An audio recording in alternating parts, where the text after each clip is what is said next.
Hi guys, welcome back to the channel Achieving Online Freedom. In this video today, I'll be showing you how to fix the Snapchat no connection error. So let's go ahead and get started.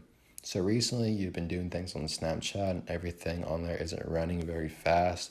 You're having a lot of problems with your connection. In order to fix this, you can do a couple things. You would first want to make sure you have Wi-Fi on. You can do this by swiping down the right side, just turning on Wi-Fi. And also make sure that your cellular is on, which is the little green icon in the top right of the screen or the top left of the screen.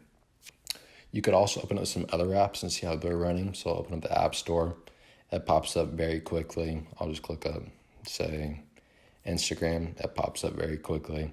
So you can click just a couple apps and see how fast they pop up. If they don't pop up very quickly, that probably means you have a bad connection right now with your internet. So you probably just want to wait until you can get a better internet connection. Might just have to go somewhere else completely and get a better connection. Another thing you can do is just turn off your phone and then turn it back on. This sometimes helps with your connection. I do this quite a bit with other apps and it seems to work most of the time. And that's all the methods that I have. So I hope one of these methods work. If they did, please make sure to like and subscribe and let me know if you want me to make any other types of videos. And I will see you in the next one.